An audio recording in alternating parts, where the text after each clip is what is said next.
Bapak Ibu Saudara yang terkasih di dalam Tuhan Yesus Kristus, kembali lagi kita berjumpa. Dan saat ini sebelum kita akan bersama-sama merenungkan kebenaran firman Tuhan, marilah kita berdoa kiranya Tuhan menolong dan memberkati kita. Mari kita berdoa. Puji dan syukur kami naikkan kepadamu ya Allah Tuhan Yesus Kristus yang sangat mengasihi kehidupan kami hingga hari ini. Kami ada sebagaimana kami ada semua oleh karena berkat kemurahan Tuhan. Dan saat ini kami akan bersama merenungkan kebenaran firman-Mu. Kiranya kebenaran-Mu akan menuntun hidup kami, menerangi setiap jalan hidup kami, menjadi dasar dan pedoman atas kehidupan. Sehingga olehnya nama Tuhan dipermuliakan, kami berjalan dalam terang kasih Allah. Dalam nama Tuhan Yesus berkatilah kami. Amin. Shalom saudara yang terkasih, pada malam hari ini kita akan kembali merenungkan firman Tuhan dalam kitab Roma, dalam renungan berseri saat ini. Saudara yang terkasih, mari kita membuka Alkitab kita di dalam Roma pasal kedua. Kita akan membaca di ayat 25 sampai dengan ayat 29. Roma pasal 2 ayat 25 sampai 29. Mari kita membacanya. Sunat memang ada gunanya jika engkau mentaati hukum Taurat. Tetapi jika engkau melanggar hukum Taurat, maka sunatmu tidak ada lagi gunanya. Jadi jika orang yang tak bersunat memperhatikan tuntutan-tuntutan hukum Taurat, tidakkah ia dianggap sama dengan orang yang telah disunat? Jika demikian, maka orang yang tak bersunat tetapi yang melakukan hukum Taurat akan menghakimi kamu yang mempunyai hukum tertulis dan sunat, tetapi yang melanggar hukum Taurat. Sebab yang disebut Yahudi bukanlah orang yang lahiriah Yahudi, dan yang disebut sunat bukanlah sunat yang dilangsungkan secara lahiriah. Tetapi orang Yahudi sejati ialah dia yang tidak nampak keyahudiannya, dan sunat ialah sunat di dalam hati secara rohani, bukan secara hurufiah.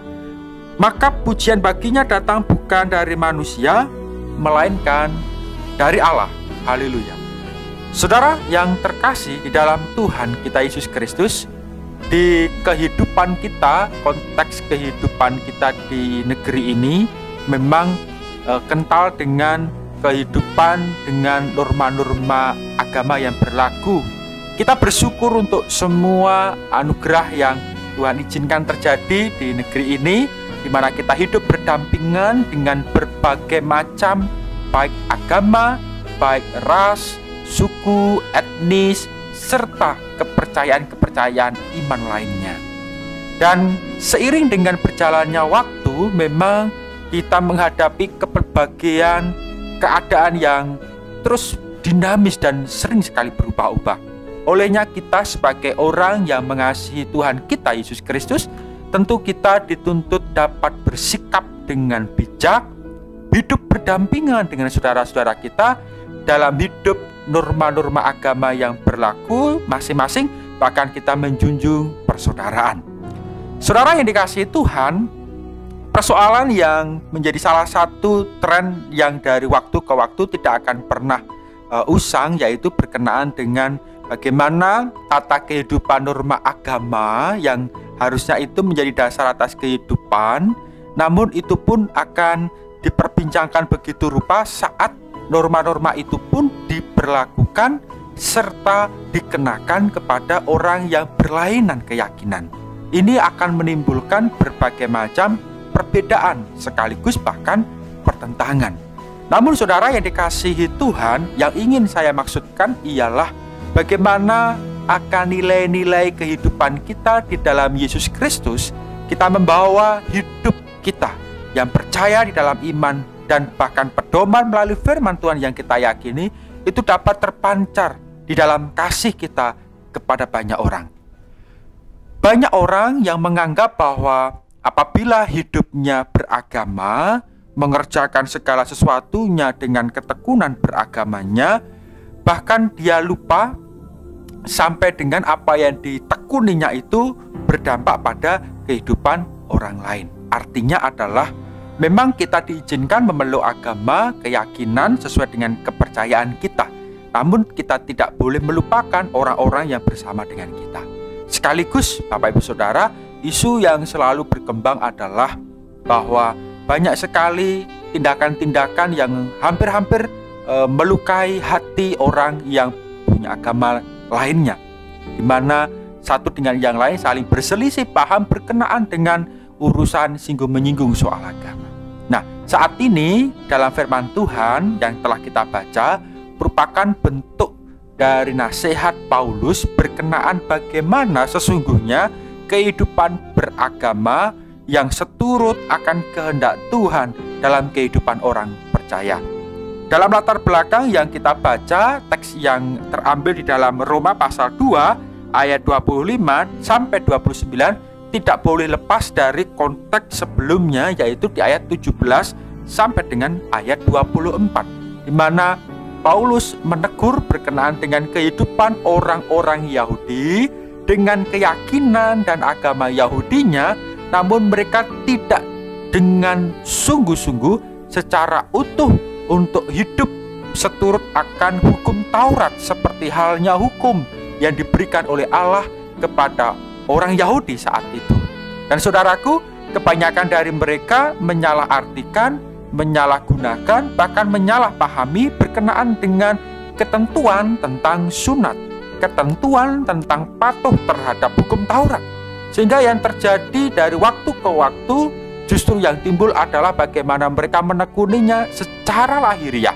Hukum-hukum baik perintah maupun larangan ditekuni sedemikian rupa, namun hanya sampai kepada hal lahiriah. Dan disinilah banyak sekali orang-orang Yahudi yang justru akhirnya mereka masuk dalam kehidupan, terjerat dalam kehidupan norma-norma agama yang membelenggu mereka, bahkan mereka justru melanggarnya. Saudara yang terkasih, Paulus di dalam kitab ini menegaskan berkenaan dengan hukum yang dari turun-temurun, yang merupakan perjanjian antara manusia dengan Allah, yang saat itu konteks pada perintah Allah kepada Abraham dan keturunannya supaya mereka hidup dalam sunat.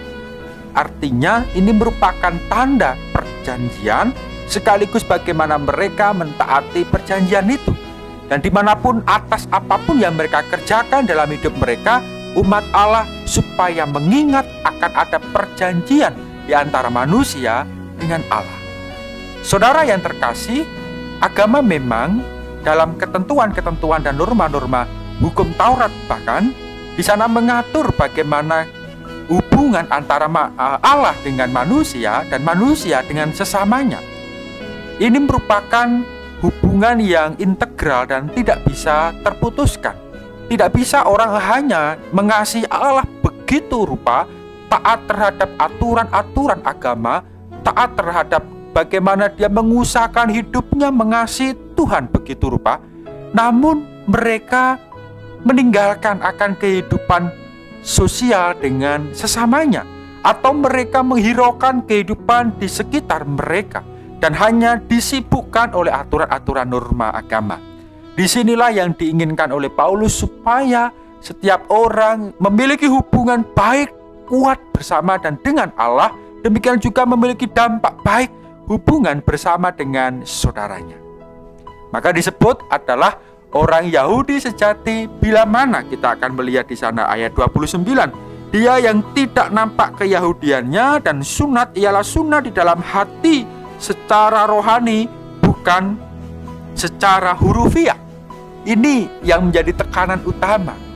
Bagaimana kehidupan orang-orang Yahudi bukan hanya sekedar tampak lahiriah, orang-orang menjalankan kehidupan agamanya, namun demikianlah orang justru di dalam hati, bagaimana orang mewujudkan untuk setiap kehidupan agamanya, kehidupan ketaatannya, kesetiaannya terhadap Allah. Demikian juga mereka dapat mengimplementasi, mewujudkan kehidupan berdampingan dengan saudaranya. Tuhan mengasihi orang-orang, bahkan dalam kehidupan kita di dalam Yesus Kristus, kita tidak mewujudkan secara lahiriah semata apa yang kita kerjakan saat kita mengasihi Tuhan.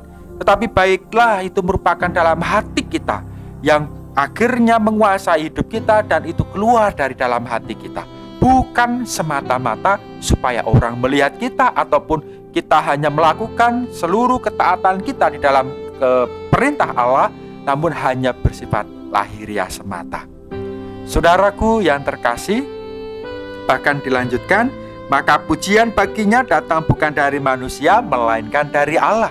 Berbahagialah bagi saya, Bapak Ibu Saudara, yang setiap hari dengan hati kita, dengan pikiran kita, dengan hidup kita, kita berusaha dan berupaya mengasihi Allah, mempelajari, mengerjakan setiap apa yang Tuhan kehendaki dalam hidup kita.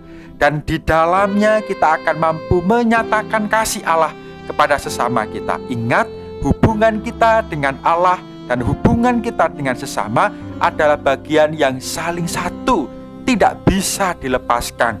Bahkan ketika kita memiliki hubungan dengan Allah, mentaati dan bahkan setia terhadap hukum-hukumnya, itu akan membawa kita untuk kita mampu bersikap kasih kepada saudara kita. Ketika hidup kita mengasihi Allah begitu rupa, demikian juga kita akan mampu mengasihi sesama kita. Karena ketika kita kuat memiliki hubungan dengan Tuhan, demikian juga kita akan kuat memiliki hubungan dengan sesama kita. Dan Allah yang akan melihat setiap hati kita, perbuatan kita yang murni dan tulus keluar dari dalam hidup kita. Bahkan melaluinya Allah akan memuji setiap iman, hati, perbuatan kita. Berbahagialah bagi saya, Bapak Ibu Saudara, tetaplah tekun di dalam hidup kita. Bukan karena sesuatu supaya orang melihat kita, menghargai kita, tidak. Tetapi bagaimana supaya apa yang kita kerjakan, hal yang sekecil apapun, nama Tuhan dipermuliakan atas hidup kita. Jangan pernah berputus asa berbuat baik.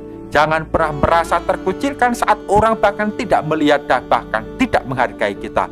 Yang terpenting atas hidup kita adalah bagaimana kehidupan kita mengasihi Allah, bagaimana hidup kita menjadi kemuliaan bagi kemuliaan nama Tuhan kita, Yesus Kristus. Sehingga Allah yang tersembunyi akan memberkati kita, mengapresiasi setiap hidup kita, melimpahkan segala kebaikannya bagi kita untuk kita mampu mengasihi saudara-saudara kita. Hiduplah mampu berdampingan dengan saudara-saudara kita yang lainnya dimanapun kita berada. Hiduplah dengan rukun dan setia, hiduplah dengan persatuan dan persaudaraan, dan dari dalamnya nyatakanlah setiap kasih Allah di dalam Yesus Kristus kepada semua orang-orang sekitar kita, keluarga kita, sehingga Tuhan dipermuliakan. Diberkatilah kita semua malam hari ini. Tuhan Yesus memberkati. Mari kita berdoa. Kami bersyukur Tuhan, hari ini kami boleh melalui dengan penuh sukacita bahkan segala sesuatu yang terjadi atas kehidupan kami. Kami percaya pertolongan Tuhan tidak akan pernah terlambat. Bahkan kami bersyukur hari ini kami melewati dengan penuh kemenangan. Kami berdoa untuk kehidupan kami ke depan sesuai dengan kebenaran firman-Mu yang telah kami renungkan. Kiranya jadikanlah apa yang ada dalam hati kami memiliki hubungan yang kuat dengan Tuhan. Demikian juga kami mampu mengasihi sesama kami, mengerjakan kehidupan kami untuk kemuliaan nama Tuhan saja.